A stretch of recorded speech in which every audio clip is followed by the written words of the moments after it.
Hello and welcome back to another episode of the Estonian Football Podcast. Match week 18, halfway through the season already. Martin is back. Hello, Martin. How are you? I'm back. I'm here again. Yeah, it's halfway through. I mean, the time's gone quite quickly. It seems like it's just yesterday when we had the first episode of the podcast. But yeah, it's good to speak about the best league in the world, as well, like not only about World Cup, but every person is speaking about. So yeah, Mhm. another exciting Yeah, episode. yeah, another exciting episode. We'll start with the Number Derby. Um, so Number Kalju have ended a five-match winless run with a 3-1 victory over Number United, providing perfect confidence ahead of their Conference League qualifier against Lingfield FC. Very professional performance from Kalju, I found. Very decent. What did you think of the game, Martin?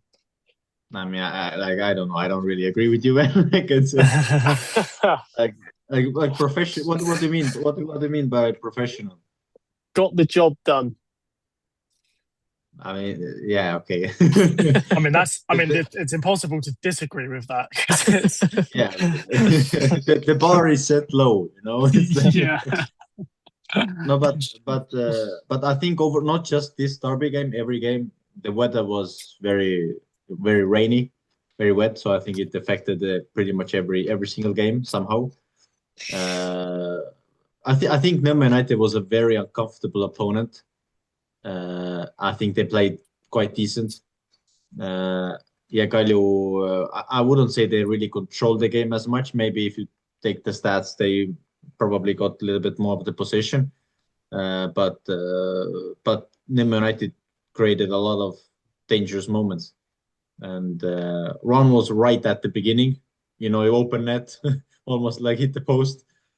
And then like Kalju scored, but then straight away back level 1-1. So I think it was an amazing game. I think it was an amazing game. I wouldn't say that Kalju is, it didn't seem like you said professional. Okay, they got the job done, but if I think about this was the game they are now, like they were preparing this game and now they're focusing on the European. So I wouldn't say that it gave me confidence that we will see a good, strong performance from the Magalio in the European games.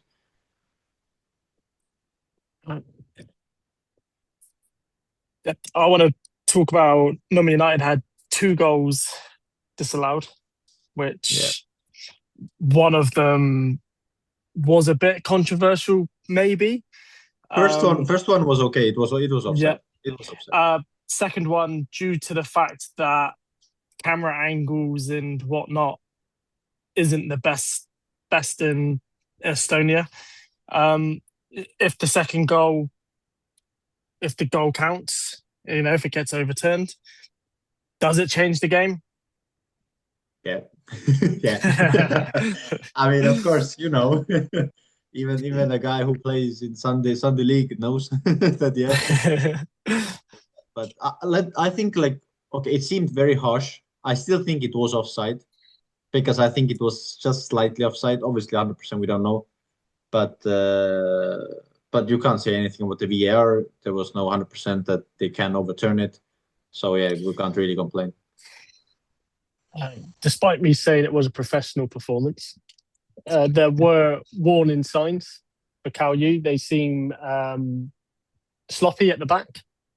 A lot of sloppy passes, gifted Nottingham United some chances against Lingfield on Thursday.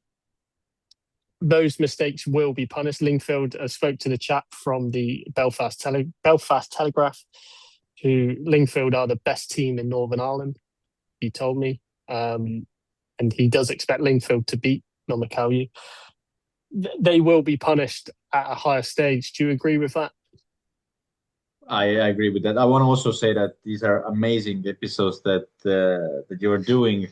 That all the like we provided. I mean that you. I don't know which one of you had the idea, obviously, but to contact and actually give the information to the public as well about the teams. Because for me, also these are like teams I don't really know much about. So these are like amazing insights for all the fans that are listening to go watch the previous podcast that's on the Spotify and YouTube and everywhere. Only on Estonian football podcast. Yeah, there's two more. There's two more coming. So we'd had the chat with Luca from Georgian Footy yesterday, which got released for the Iberia Flora game. We also spoke with Valdas Knie, I can't say his last name, from FC Hegelman yesterday as well, which is out, I think, Tuesday. And we spoke with Harrison Jones from, I can't say that either, it's a Welsh name, about Carnarvon Town yesterday as well. So it was a very busy day yesterday.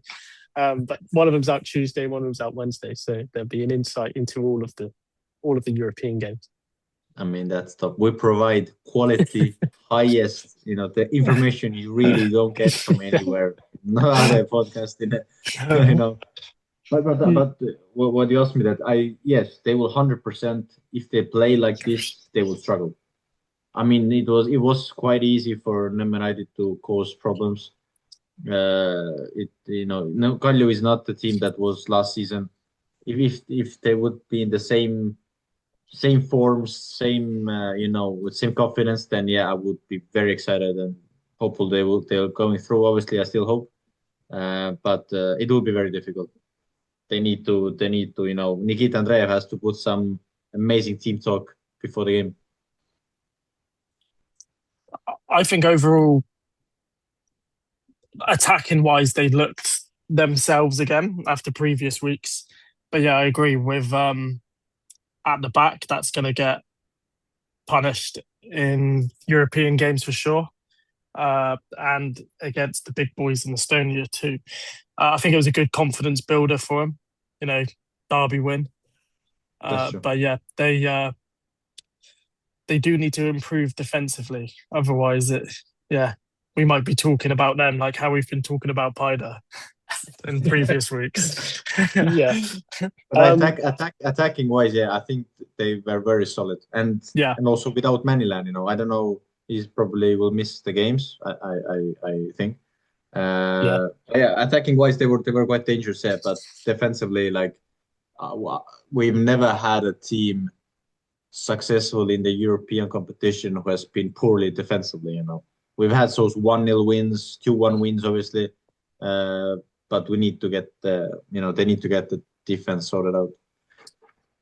Yeah, let's talk Paida. So Paida, they head into their Conference League game with Hegelman on Thursday in excellent form now, you could say. They beat Vaprus 3-1. It was a very entertaining first half.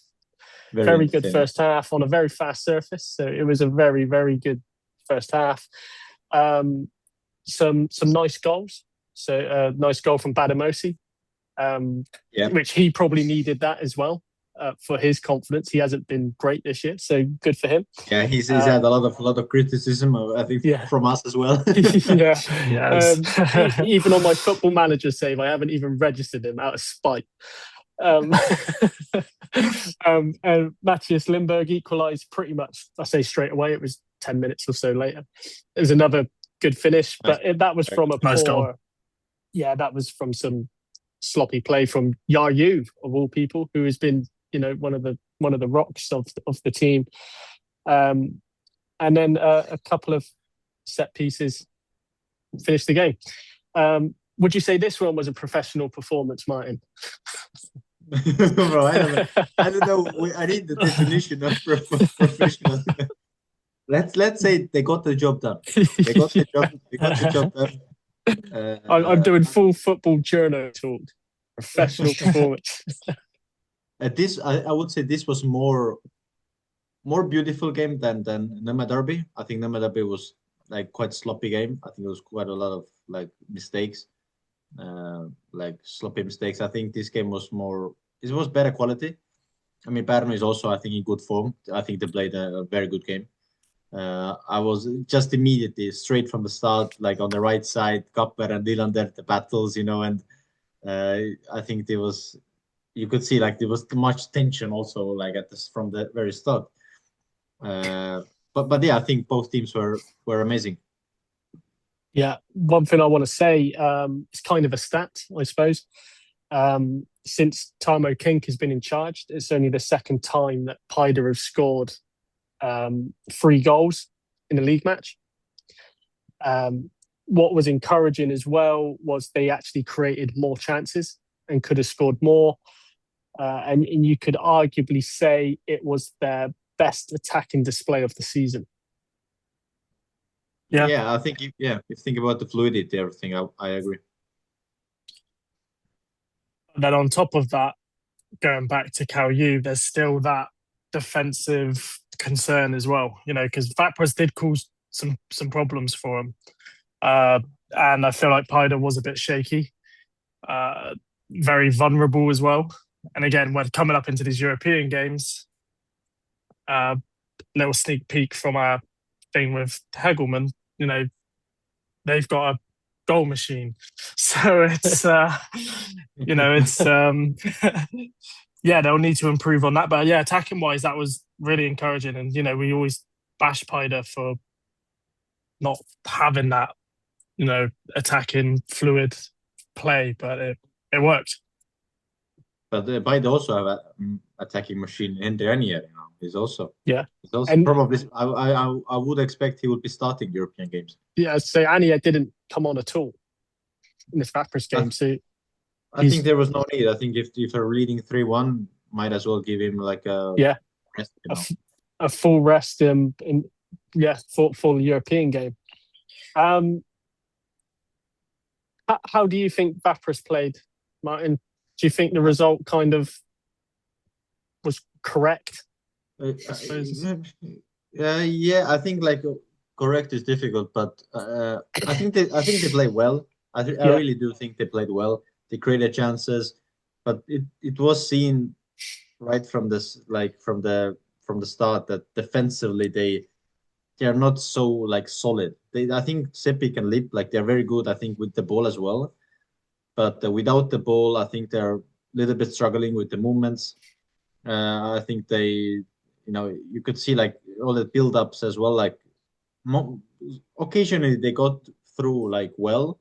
They played those lines and they beat the Paida's press, but it was always pretty much like this, shady. That if Cabral or someone managed to win it, then it's all danger all of a sudden. So it was like a little bit stressful to watch it.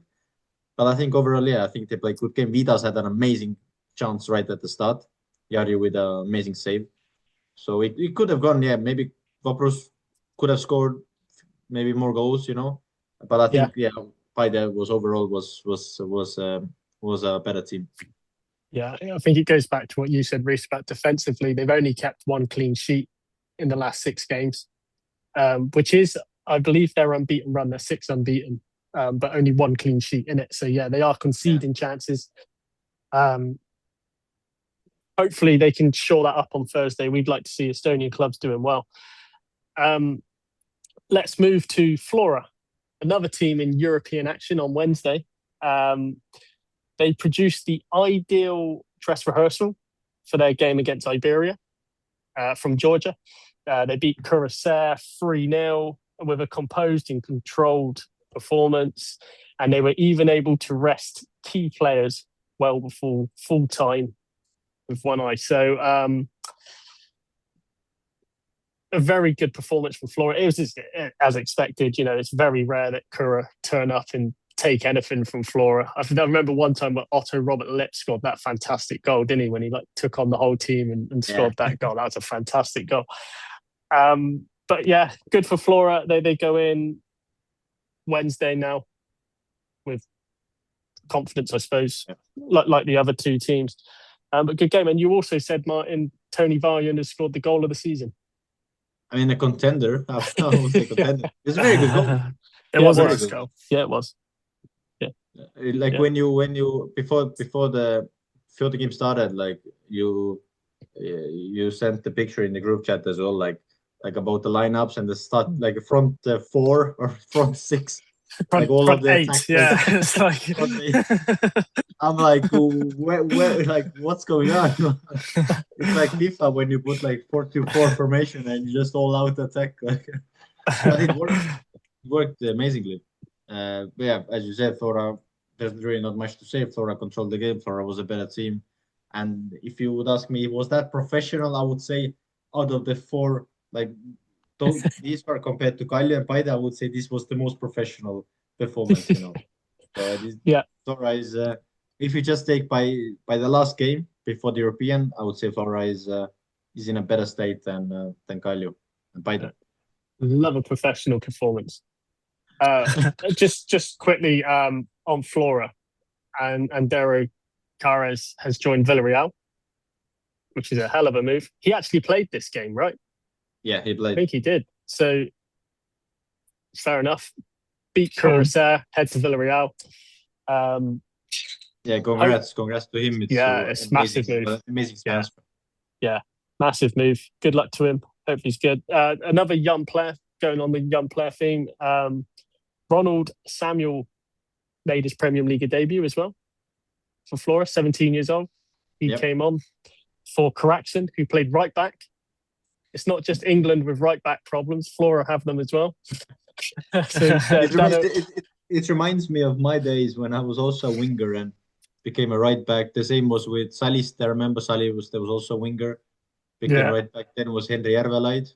We used stages he was a winger and now left back. Yeah. Livak now is a right side defender. Edgar Turr, I think, was also like a winger. Yeah, he was. When we first started doing this, he was a winger. Yeah. I think Karaxin said, though, after the game that he wants to grow up being Martin Kaus. So there's the... But yeah, he played... actually what people say that if you're becoming a football player like young stage, then you don't really... Nobody wants to become a fullback. Like no one wants it, but just someone has to play it, and you know, if you're put there, like you have to play it. I loved playing fullback. I did. I felt comfortable there because I played centre back. Don't get me wrong, I love playing centre back as well, but I felt more comfortable playing as a fullback. I don't know what it is. It's probably less room for error, maybe. I don't know, but I think you didn't play against proper wingers then, if you say that, man. Because with fullback, I will be honest, if we're going a little bit on a tantrum, with fullback, I really hated it. I was a winger. I played also number 10. I really loved. I loved to create chances to score goals, youth leagues. It was amazing. Then came Margo Arbeiter as our coach. It was the season before AC Liiga. So I was still too, I think, young to play Levadia's second team. So it was my last year before Levadia's second team. He put me as a fullback. I really hated it because you really don't get the ball. You make those overlapping runs. Sometimes you don't even get the ball. Then you run back. And if you think about every team in the world, is it if you take it Estonian leagues or if you take abroad or the national teams you see in the World Cup, every team's best player is usually a winger. And so what it means that you play against the best technical or the fastest or the guy that dribbles and creates, you have to defend him. So but over time I started to enjoy it as well. I really enjoyed the battles against Yakovlev. I think it was amazing. I really enjoyed those. I know that he didn't really like to play against me, which is good. But again, for example, with Hendrik Ojamaa, I struggled more. Like because he was really difficult. So it's like there are some things you really enjoy, but it's also a really difficult position because even nowadays you have to be up and down, and you normally, not all the time, but normally you defend against the best player. Yeah. Fun fact, Flora at full time, every player on the pitch for them had been born in the 21st century. So they had no old guys, a lot of youth. So well done, Flora. Just a quick talk on the youth. Obviously, we just mentioned Carres going to Villarreal. I can't imagine, obviously we don't know what Flora want to do, obviously, but I can't imagine players like Alama and Vajand will be hanging around for much longer, right?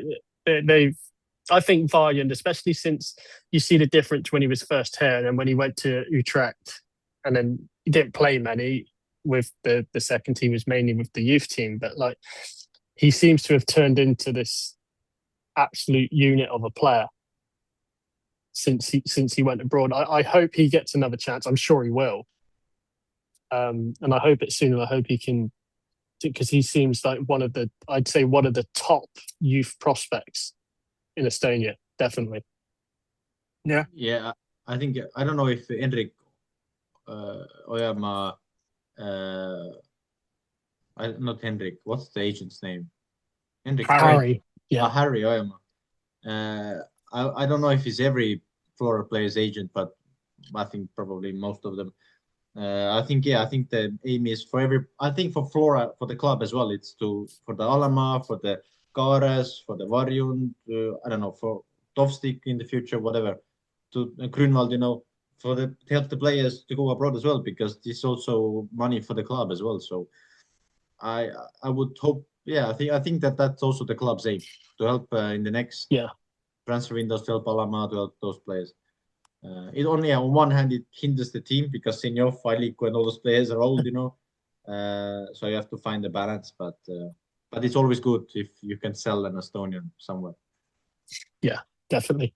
The last team playing European football, Levadia, are travelling to Wales to face Carnarvon Town on Thursday. They beat Narva Trans 3-1, bounced back from the Derby Day defeat.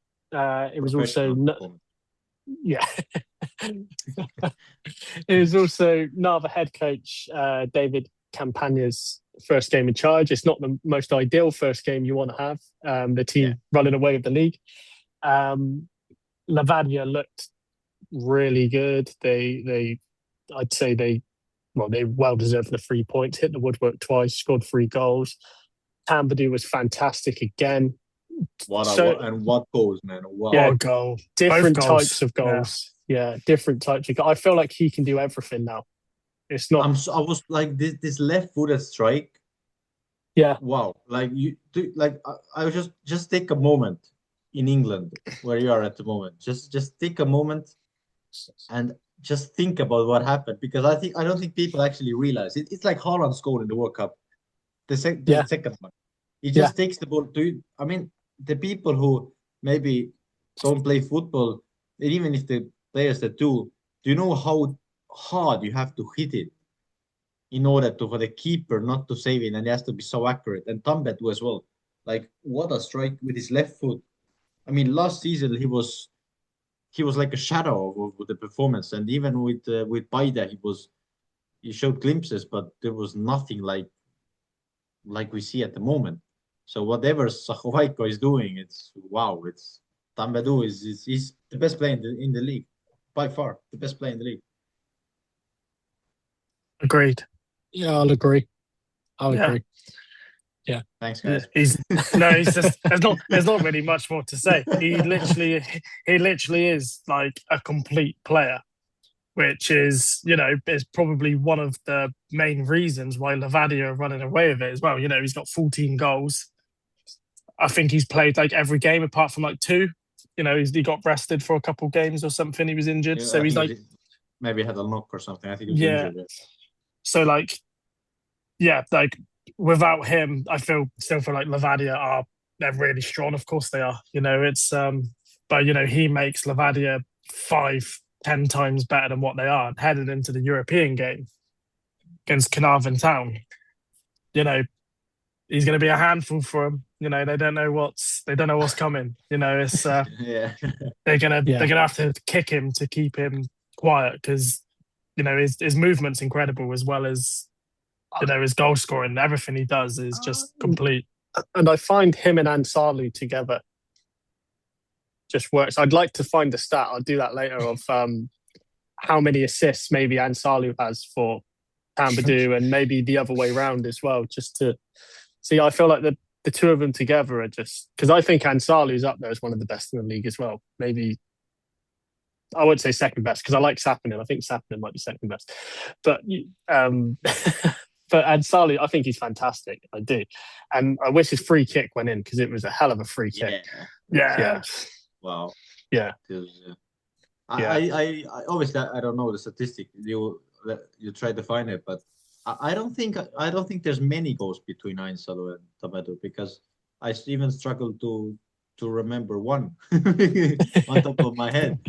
There are a lot of like I think Wendell Tamedo combinations, maybe because to play up front. But I don't know. Just I think in next episode we can present it to the fans. Let's touch on Narva a minute quickly. So obviously new head coach. It's now 10 years since they last beat Levadia. 2016 was the last time they beat Levadia. I think that might just be league. Yeah, in the league that is, according to my notes. I remember in 2020 when I joined Narva, we had a game against Levadia at home in Fama, and I think Levadia went 1-0 ahead or something. I don't know, and we went, I think, 3-1 up, and then we got a red card. I think Nurlan or someone got a red, and then they equalized, I think, 3-3. Then Joffrey, I think, scored. It was 4-3, I think, or something. But I think still at the end we drew, I think, 4-4 or something. I don't know. Yeah. This was Martin Reims. I think it was Martin Reims was head coach of Levadia. I think it was his last game. But what a stat! Like they haven't beaten last year 10 years. That's fun. Yeah. Just to quickly butt in, Ansalu has assisted 3 of Tambadu's goals this season. It's actually Skvortsov who's assisted 4 of Tambadu's goals. How did you find so quickly? Did you put in ChatGPT? Transfer market. Ah, that's smart. Okay. Yeah. ChatGPT would probably tell me that Nikol Ansalu has assisted Tambadu loads of goals in the German Bundesliga. Yeah, it would.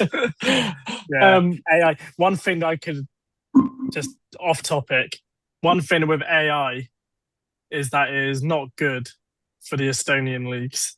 So, yeah, if you want information, listen to the Estonian football podcast. Do your own research. Narva remain rooted to the bottom. Obviously, it's too early to say what the new head coach is going to be like.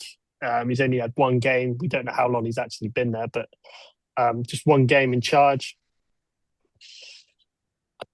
We say it every week. Are they doomed, Martin? I had a video meeting today with one of Narva's players. I don't want to say his name. He's a starting 11 guy, so he's one of the key players. And what he told me that I was also skeptical about the new guy. I was like, okay, Spanish guy that comes here, they don't speak English, kind of sus. But he told me that, and that player has a lot of good coaches before and stuff. He told me this guy is amazing. This guy is top. The way he analyzes everything, the way he does the training session, the way he sets up the team. This is a quality guy, not like normal, but very top guy. So now knowing that, or what he told me, now I'm hopeful. And I think from his point and the way he spoke to me about all the details, I would say that I want to believe Narva will stay up, because obviously this is like a new guy to us. So I don't know nothing about him. But yeah, he's very good. People say he's very, very good. So now just let's see, who Narva play next. They play RU. ETV2 as well. I'm checking. That's a good cameras. So this is a place. I think there we can. Obviously, there's difficult first few days to have some massive changes, but yeah, I think Narva will be. I think I want to believe that their performances and the results will now come. Obviously, RU are in terrible form. Should Narva survive? We're halfway through the season now. Should they survive? Would we say it's one of the greatest escapes, not just in Estonian football, but in What you're going to overall compare world. it to? You're going to compare it to West Brom in 04-05. Yeah, they've been disastrous. So for them to survive, it's an incredible achievement to do it. It's the first idea was like our season in 2020 when we were also last, and then I'm checking we finished 8th, 5 points out of we finished ahead of 10th place Kalev, and then we with 1 point we finished ahead of Kuressaare. So we also avoided the playoff spot, which is I think it was amazing. Yeah. Will Narva avoid the playoff spot? I don't know. But yeah, I think the point gap is now 7 points. Oh. And with Kuressaare, so I believe, yeah, I believe they can do it, man. I think if they can catch up Curra, they avoid the playoff spot. Definitely. I think that's easily done. I think it's so tight down there that it's doable. I mean, even if you're close to the playoff spot, it's always nerve-wracking. You don't want to be there because against, I don't know, VMC or whoever comes up, it's always like scrappy. But if Narva managed to close the gap, then I think will be very stressful with Harju, with Kuressaare, with everybody, because everybody's stressful because nobody wants to be last. So I think that I think everything changes, game style, everything. I think. Yeah, a quick positive for Narva. So Nikita Baljabkin scored his first Premium Liiga goal. Yeah, young striker, good for him. Nice goal. Yeah, it was. Nice. It was also a first league assist for the chap who did it. I'm going to butcher his name. Besigurkis is what I'm going to call him. Yeah. Was he the one? Is he the one who was born in England? I don't know. I don't know. I think he's. I don't know. Narva have a player who was born in England, and I'm pretty certain it's that guy. Yeah, the one who got the assist. But I don't know. We can find that out next week because I've crossed off the browser. No, man, we're finding out right now. Oh, we're doing it now, are we? I'm looking right now as well. Yeah. Okay. I'll keep talking so we don't have dead air. There he is. I got him. Yeah, he was born in Oldham. Oh, interesting. Yeah. He's one of us. He's one of us. Come on. Yeah. That's three Brits associated with Narva then. Yeah. You got Harvey if you're listening, Rowe. You're welcome on the pod anytime. Yeah. Yeah. Yeah. We'll find your Instagram. We'll hunt you down. Yeah, good for him though. Yeah, good. Let's talk the final game then. Purposely left this for last as none of them are involved in European competition, but one of them might be next season. Temeka are fantastic. They are the best team in the league. They just keep on winning. They are flying, Temeka. They are doing really well. I mean, they were flying at the start of the game. No, well, I'm going to talk about the start of the season now. So the contrast between them and Harju as they were playing each other. Harju started fantastically. They were up to 4th place. They stayed 4th place for a very long time. They went as high as 2nd in match week 4. Dropped 4th place up until match week 10, where they dropped to 5th. They then stayed 5th for a very long time. And now they are 8th. I think they're level on points with Kura, if I'm correct with saying that. So from the start of the season they had to where they are now, compared to Temeka. No. They are 2 points ahead of Kura. 2 points ahead. So Temeka in match week 9 were actually 9th in the table. And we were talking about, it's going to be another horrible season for Temeka. They can't score goals. They can't do this. They can't do that. And now they can't stop winning. And they see themselves in 5th place. I love it. I'm buzzing for them. I hope they can keep it up. I really do. Obviously, it's still, 18 games to go. But they are flying. But yeah, you're right. They started not flying. Harju took an early lead, and then Temeka do Temeka things and go on and win the game. I mean, like it was surprising because the way Tamek has been defending is brilliant. Not maybe not brilliant, but very, very, very decent.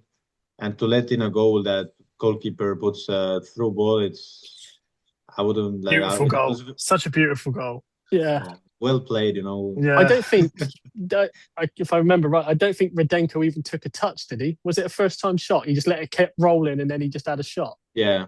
So it was literally 2 touches from the goalkeeper to a goal. Rainy goal. What about, do you think Pedro Manuel goal was offside? Yes. I've watched that back a few times. This is literally what I was just about to bring up. It's very close. If he's not, there is a player that is offside, and you could maybe argue that he's interfering with play because he kind of walks back onside. Do you know what I mean? He like walks back on. Yeah, he's like in the same path, isn't he? Yeah. So you could argue that as well. Nice finish though. I want to say, for a defender to be calm and collected in this sort of position, the ball comes. Normally, players would just hit one touch. He took the touch, recovered, and then hit it. I mean, it's very good. I think if I'm a Temeka fan, I'm saying it's not offside, and if I'm a HRU fan, I'm saying it is offside. So it's I think it's off. I think you can. It was hard to see it on the broadcast because they were struggling to pause the ball when Vilma lifted it in, so you couldn't see it when he actually touched the ball for the pass. But from me trying to go cross-eyed and seeing where he touched the ball and where he was stood, I think it's offside. But then at the same time, the referee can't rule it out because he's not 100% sure, right?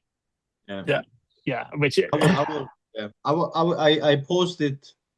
Maybe I'm better than our VAR referees. I don't know, but I managed to post a YouTube video when Velma touched the ball, and for me it didn't feel offside. I don't know. For me it was not, but obviously it's very close, really close. Yeah. Let's quickly mention HRU. How do they get out of this rut? So I think it's now 9 games. They've lost 8, and they've only won once, which was against Narva. 3-0 win against Narva was the win. They are looking very, very dangerously close now. They'd be looking over their shoulder, especially now Narva have the new head coach. If Narva beat them coming up, that could get things very interesting, especially if Kura win as well. You have a very tough run-in. They've got Narva, who are going to be playing with a new batch of confidence. Then they've got Paida. Then they've got Flora. Then they've kind of got a game against Kura, which could go either way. And then it's Levadia and Kalyu. So they've got the big boys coming up. So if Narva can turn the tides, I've not seen who they've got coming up, but if Narva turn the tides, and if Kura can get some points as well, HRU could be, there's no reason by the end of August, HRU could be sat bottom of the table, which is, who would have thought? That's crazy. Who would have thought, right? Start of the season, that's crazy. Yeah. But I have no idea what caused it. Normally, there's always you can visibly see a problem. Maybe like some key players injured. Maybe they're playing well, just hitting the post bars, whatever, unlucky, whatever. But obviously with Narva, we kind of knew, with Kozovsky and everything, it just didn't work out. But it worked out with all this, everything from everybody at the start of the season. So there's no reason not to work it.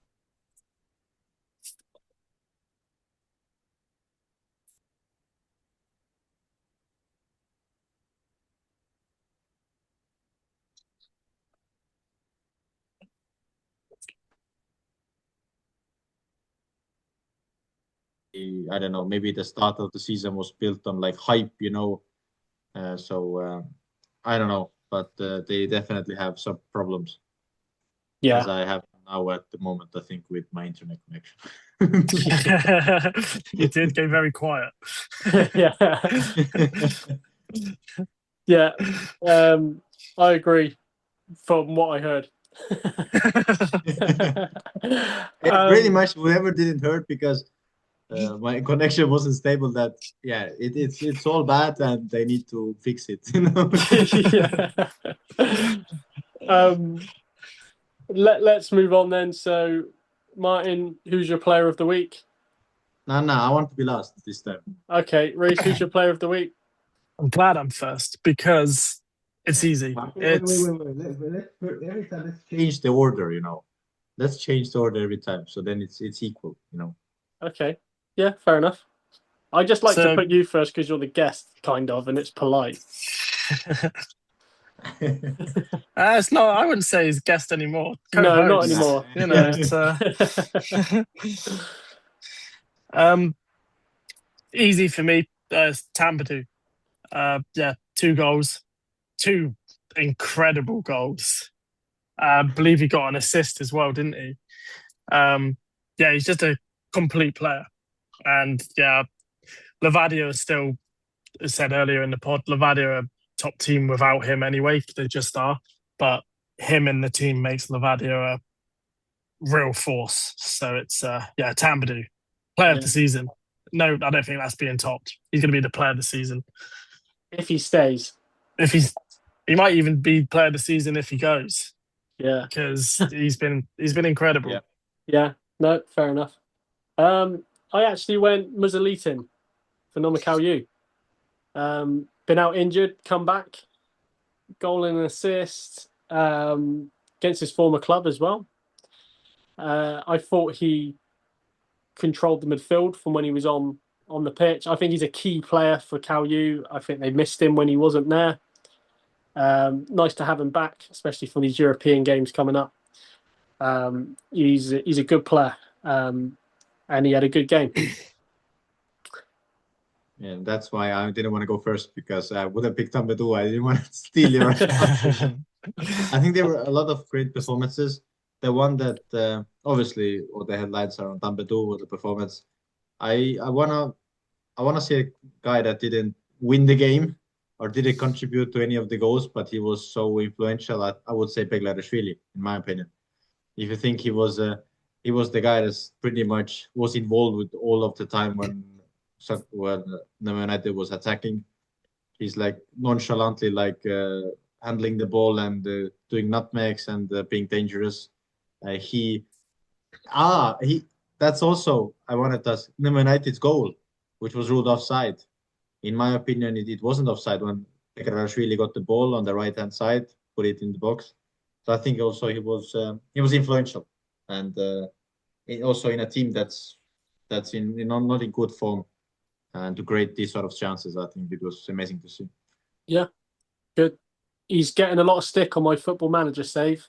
They're telling him he needs to buck his ideas up. I don't have him, but the Northern United fans have had enough of him, apparently. I'm doing well. Yeah, you haven't done anything yet, but you're for my Pider team. You were obviously fantastic for Elba, but you're yet to contribute for Pider, and I'm getting fed up with you. I'm like, give me time, Yeah, it's fine. It's fine. There's only 3 games this week, obviously because of.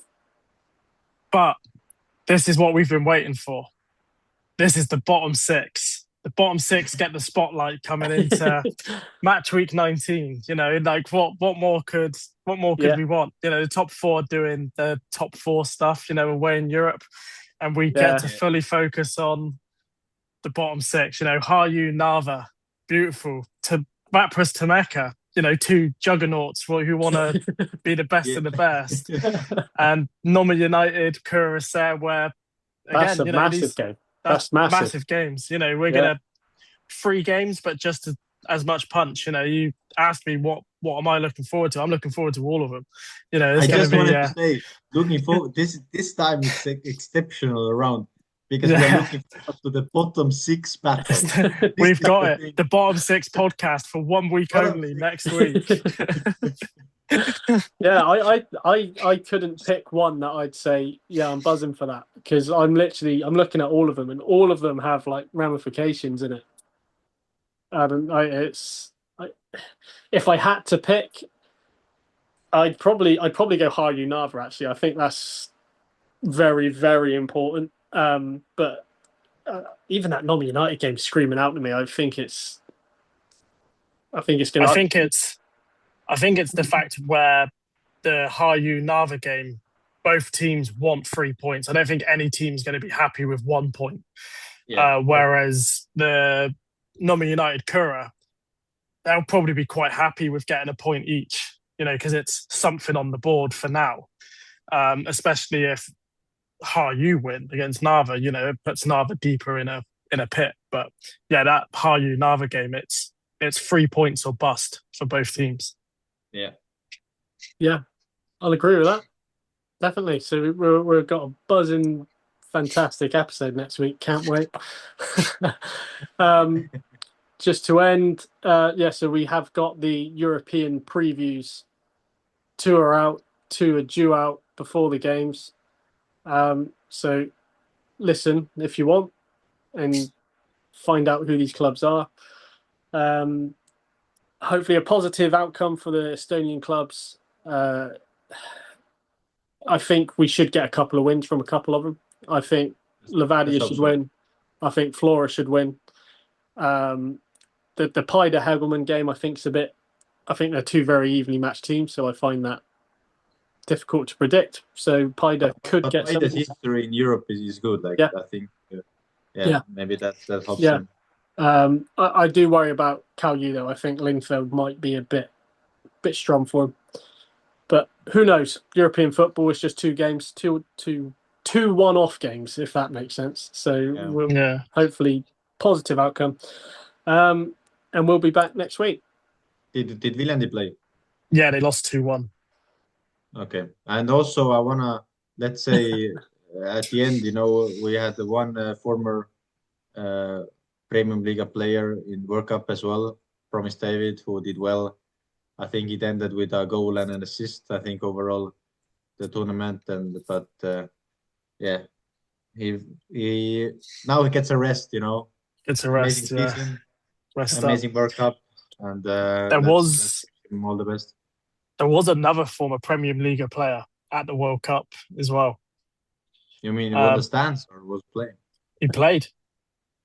Dominic Simon played for Paide a few years ago. He played for Haiti. I didn't watch any Haiti games though, so I didn't really. But Promise David, you're welcome on Good the job, pod. man.